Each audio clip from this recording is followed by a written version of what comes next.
Mark Daly at Summit 2011, Paralyzed Veterans Summit that brings together some amazing leaders in the area of spinal cord injury medicine.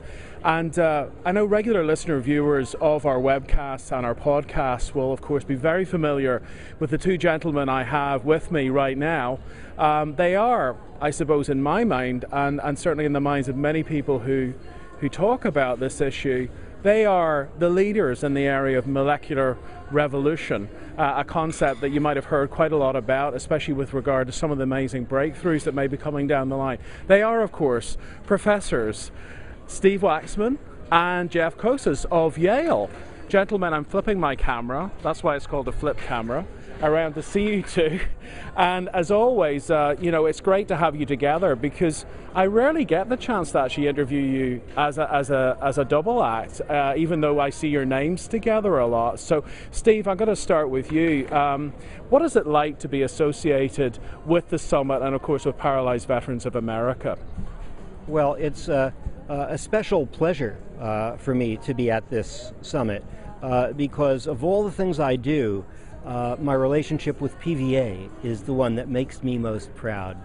I was saying to the audience earlier today that when I was a student, I was spoken to by my professors in the late 1960s, and they said, "Steve, do not do research on spinal cord injury. It's going nowhere and you will ruin your career." And I watched PVA at the vanguard of a societal revolution. I watched PVA demystify spinal cord research in MS and attract a new, energetic, highly talented cohort of spinal cord injury researchers. Spinal cord injury research now is one of the most exciting areas of biomedical research, and it's a tribute to PVA and their vision and their hard work beginning 40 years ago. Well, Jeff, I want to ask you about some of the breakthroughs that I know that you're very close to in terms of your research. I know that, just for the benefit of the listener viewers, I know there's sort of three areas that you guys focus on with your team at Yale. One is obviously spinal cord regeneration. The second one is about understanding MS a lot better than we have done. And thirdly, the very interesting issue of neuropathic pain and dealing with that. So maybe you could just sort of paint a picture for our listener viewers about what it is you're doing there. Yeah, well, in my end of the center, we're primarily using cellular transplantation approaches. And Steve mentioned earlier about neuropathic pain. There's a lot of cross-fertilization. But we're using a number of interesting both adult and embryonic stem cells in spinal cord injury models. And in the animal models, we get very significant functional recovery.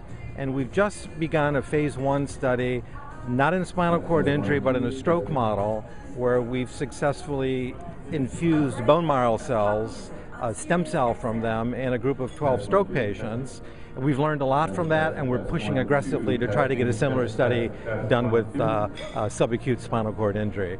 The laboratory work is very exciting, but the difficulty, as Steve has mentioned earlier, is also going to be to be able to clearly translate to a larger animal, humans. And we're working on that. Well, I know that just recently, I mean relatively recently, we celebrated, Steve, the opening of a new translational wing at the center at Yale, and I want to ask about that. That's 2 years ago. I suppose you've already made quite a lot of progress with the new center, right?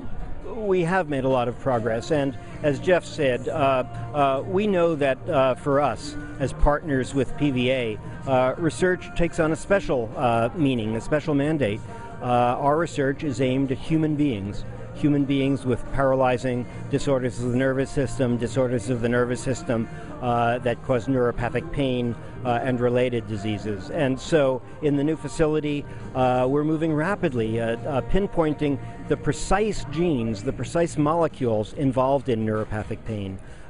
Making the move from cells in a dish to intact human beings. We've done this by tracking down people with inherited neuropathic pain. There are only 30 families of this sort around the world. We've managed to find them. We've studied their DNA. Their genes are teaching us more by the month. All that's happening within the center. Jeff Kocsis and his team are doing absolutely pioneering work on stem cells, including stem cells adult stem cells derived from bone marrow. And as Jeff will tell you, we've done initial preliminary studies in a small number of human beings, human subjects with stroke. And Jeff has the entire infrastructure down. And we now know that those cells are safe to administer in human beings, and Jeff has his eye on the translational ball all the time. We want to get these cells into the domain of clinical utility ASAP. Well, as a stroke survivor myself, I have to say thank you to Jeff and his team for that amazing work, because obviously when I was first when I first had my stroke, it was a very debilitating experience, and I managed to be one of the lucky ones to recover. You know, gentlemen, one of the themes of this year's summit is the idea of hurrying history. And I want to talk a little bit about that in a sense, because, you know, if we could jump into a special summit time machine and go forward 10 years, and we could jump out and kind of look back at what we've achieved in the next 10 years, what would you guys like to see? What do you think will happen? Give me your best guess. I mean, are people going to be able to walk again who currently can't walk? What are we looking at, do you think? Well, let me go on that first. So I think we're ready over the next decade for an explosion of very exciting work with small molecules to induce regeneration, with cellular transplants, be it from direct injections or from intravenous infusions, from the work in the experimental setting to beginning to carry out aggressive clinical studies to look for safety and efficacy. So I think we are going to be moving over the next decade more into the translational world in the early steps. And, you know, to answer your question whether we're going to see people walking, I think in Steve's talk a little while ago, he hit it right on the head, that we may have incremental improvement in functional outcome. And so a situation where someone may not be able to get out of a chair, where they may be able to ambulate, albeit with an assistive device, but to have some significant improvement in quality of life. So I think we will be moving into the clinic as a community, nationally and internationally. And, you know, a human is not a rodent. We're going to have to learn a lot, so there's going to be a phase of experimentation, safe experimentation, but I'm looking forward to it. So there's real hope, do you think, Steve? There absolutely is real hope, and it's embodied by the fact that 10 years ago I could not confidently and honestly use the word cure when talking about spinal cord injury.